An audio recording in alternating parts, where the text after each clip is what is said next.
अस्सलाम वालेकुम। आज मैं बहुत ही मज़ेदार कबाब की रेसिपी आपके लिए लाई हूँ। जो लोग और बच्चे सब्ज़ियाँ खाना पसंद नहीं करते, इंशाल्लाह ये रेसिपी ट्राई करने के बाद वो सब्ज़ियाँ उन्हें ना सिर्फ़ अच्छी लगेंगी बल्कि वो बहुत ही शौक़ से इस रेसिपी को ट्राई करेंगे और ज़रूर खाएँगे।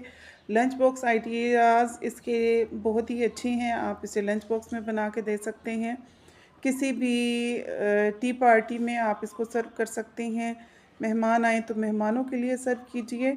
तो ये किस तरह से मैंने बनाए हैं आपसे शेयर करते हैं, लेकिन उससे पहले अगर आप मेरे चैनल पे नए हैं तो चैनल को सब्सक्राइब कर लें। बेल आइकन को ज़रूर प्रेस कर लीजिएगा और लाइक का बटन ज़रूर प्रेस कीजिएगा अगर आपको मेरी वीडियोज़ या उसमें से कुछ भी अच्छा लगता है। स्टार्ट करते हैं अपनी रेसिपी को, जिसके लिए सबसे पहले मैंने आलू धो के बॉयल कर लिए हैं और उसके बाद इसको ग्रेटर की मदद से मैं इस तरह से कद्दूकश कर लूँगी। कुछ सब्जियाँ चाहिए, जो भी सब्जियाँ आपको पसंद हो आप इसमें ऐड कर सकते हैं। मैंने हरी प्याज ली है और बंद गोभी ली है, 2-3 लीमू लिए हैं और इसके अलावा एक मैंने इसमें शिमला मिर्च ली है, जिसको मैं कद्दूकश कर लूँगी। क्योंकि बच्चों को सही फॉर्म में सब्जियाँ नज़र आ जाएँ तो वो खाते नहीं हैं। ये देखिए मैंने बारीक-बारीक ग्रीन प्याज भी काट ली है और इस शिमला मिर्च को मैंने कद्दूकश कर लिया है इस तरह से, ताकि बच्चों को पता ही ना चले कि इसमें सब्ज़ी डली हुई है। और थोड़ी-सी पालक लेके मैंने ये देखिए छोटा बारीक-बारीक उसको भी काट लिया है। बंद गोभी ले ली है और ये धनिया, पुदीना इसको भी बारीक-बारीक काट लिया है। 2 हरी मिर्चें ली हैं, अदरक लहसुन का पेस्ट लिया है। आलूओं को हम 2-3 तरह से मैश कर सकते हैं, मैशर की मदद से भी और कद्दूकश की मदद से भी, जैसे भी आपको ईज़ी लगे आप मैश कर लें। इसमें स्पाइसेस ऐड करेंगे अपनी पसंद के मुताबिक। हाफ़ टी स्पून मैंने इसमें नमक, मिर्च, हल्दी और सूखा धनिया 1 चम्मच ऐड किया है। कुटी हुई लाल मिर्च ऐड की है मैंने, इसमें पाउडर ऐड नहीं किया।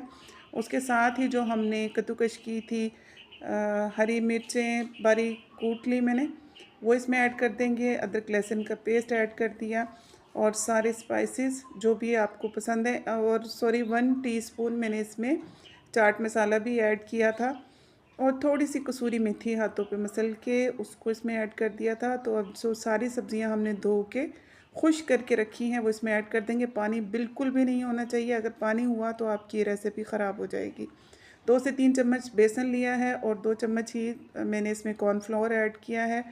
3 लीमू थे, उसका इसमें रस निचोड़ देंगे। सिर्फ़ लीमू की मध में इसमें ये पानी जाएगा, अदरवाइज़ पानी का एक छींटा भी नहीं इसमें जाना चाहिए, क्योंकि सब्जियों का अपना ही पानी होता है। और दूसरी बात ये कि आपने इसको रखना बिल्कुल नहीं है, जब बनाएंगे इसको मिक्स करके फ़ौरन ही बना लेना है। अगर आपने इसको रख दिया तो सब्जियां अपना पानी छोड़ेंगी, जिसकी वजह से जब आप इसको दोबारा से बनाएंगे तो ये नहीं बन पाएंगे और आपकी सारी रेसिपी ख़राब हो जाएगी।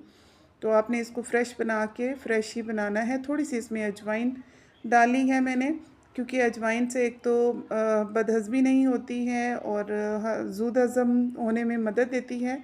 तो इसको जिस भी शेप में आपने बनाना है आप बना सकते हैं। ऑयल तेज़ गरम करके मीडियम टू हाई फ्लेम पे हम ये बनाएंगे। तो इसको शामी कबाब की शेप में भी आप बना सकते हैं। कॉर्नफ्लोर 2 चम्मच लेके पानी में घोल के मैंने रख लिया है, उसमें इसको इस तरह से डिप करेंगे। आप अंडे में भी डिप कर सकते हैं और इसके अलावा आप इस सारे मटेरियल में चीज़ भी ऐड कर सकते हैं, चीज़ मिक्स करके।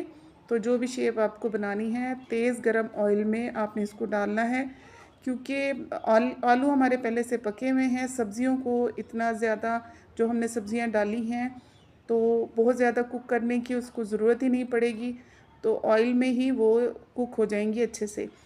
तो ऑयल आपका तेज़ गरम होना चाहिए।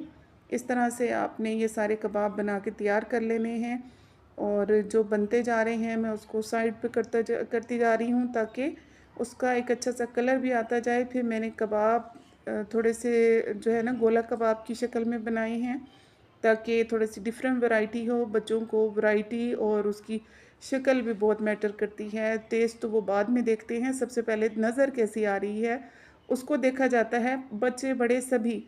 तो जो चीज़ देखने में अच्छी होगी वो खाने में भी फिर अच्छी लगेगी। तो मेरे बच्चों ने तो बहुत ही शौक़ से इसको खाया।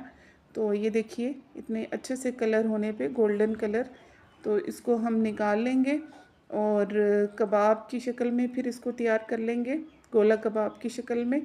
ये इस तरह से इसकी चारों साइडों से हम इसको अच्छी तरह से कुक कर लेंगे ऑयल डालते हुए। और ये देखिए मज़ेदार से ये गोला कबाब और कटलेट्स हमारे बन के तैयार हो चुकी हैं। आप किसी वक़्त भी इसको चाय के साथ सर्व कर सकते हैं। मेहमानों के आने पे, टी टाइम पे आप इसे खा सकते हैं। बच्चों के लंच बॉक्स में इसको डाल के आप दे सकते हैं। मेरे बच्चे सब्ज़ियाँ नहीं खाते तो मैंने उन्हें बहुत ही वाइज़ली टैकल किया। मैंने सारी सब्ज़ियाँ ग्राइंड करके, कद्दूकश करके वो इसमें मिला दी और उन्हें पता भी नहीं चला कि वो सब्ज़ी भी खा रहे हैं, आलू भी खा रहे हैं। एक तरह से ये बहुत हेल्दी भी है अगर आप इसको बहुत ज़्यादा ऑयल में नहीं फ्राई करते हैं। हाँ, थोड़ा बहुत ऑयल में तो देखिए फिर ये बनेगा ही, क्योंकि उसके अलावा फिर इसको किस तरह से कुक किया जाएगा तो वो थोड़ा-सा है। लेकिन अगर बच्चे उबली हुई सब्ज़ियाँ और आलू खाना पसंद करते हैं तो आप उन्हें उस तरह से खिलाइए। कुछ ना होने से कुछ होना बेहतर होता है, तो इसलिए चलें किसी भी फ़ॉर्म में सब्ज़ियाँ, आलू बच्चों के जब खाएँगे बच्चे तो उससे वो यकीनन हेल्दी होंगे। और साथ-साथ खीरे मैंने रख दिए थे ताकि खीरे भी खाते रहें। कच्ची सब्ज़ी भी साथ-साथ जो पसंद है उन्हें मैं वो रख देती हूँ। वीडियो को पूरा देखिएगा बगैर स्किप किए और अच्छे से कमेंट करने का जो आप लोग हमेशा करते हैं, बहुत शुक्रिया। और इसके साथ ही मैंने एक और रेसिपी भी ट्राई की थी और वो थी ब्रेड के साथ। इसी मटीरियल को मैंने ब्रेड पे अप्लाई करके और वो भी बनाया है, वो भी आपसे शेयर करते हैं कि मैंने सिंपल ब्रेड लेके तो इस मटेरियल को उस पे अच्छे से फैला दिया ताकि आप एक सैंडविच बना सकें। इसको भी आप लंच बॉक्स में डाल के दे सकते हैं और अगर आपका खाना खाने का दिल नहीं चाह रहा तो इसको आप बना सकते हैं डिनर में, लंच में, इवन के नाश्ते में भी आप इसको बना सकते हैं। तो ये अच्छे से मैंने स्प्रेड कर दिया और ऑयल तेज़ गरम होना चाहिए और थोड़ा-सा ज़्यादा होना चाहिए, क्योंकि अगर ऑयल तेज़ गरम नहीं होगा तो ब्रेड सारा ऑयल पी लेगी और ये बहुत ऑयली हो जाएगी, जो कि बहुत ही एक जिसे कहते हैं ना वॉमिट वाला तासुर आता है अगर ऑयल ठंडा हुआ तो। तो आपने तेज़ ऑयल गरम में इसको फ्राई करना है और अच्छी तरह प्रेस करते हुए पकाना है, आपने इसकी साइडें पलटते हुए। ये देखिए कितना खूबसूरत इसका कलर आ चुका है। आप इसको किसी टाइम पे भी ले सकते हैं जब आपका दिल चाहे और कुछ बनाने की समझ ना आ रही हो तो आप ये सैंडविच बना के चाय बनाइए और एंजॉय कीजिए। इसके साथ ही मैं आपसे इजाज़त चाहूँगी। इंशाल्लाह फिर किसी नई रेसिपी के साथ हाज़िर होंगी।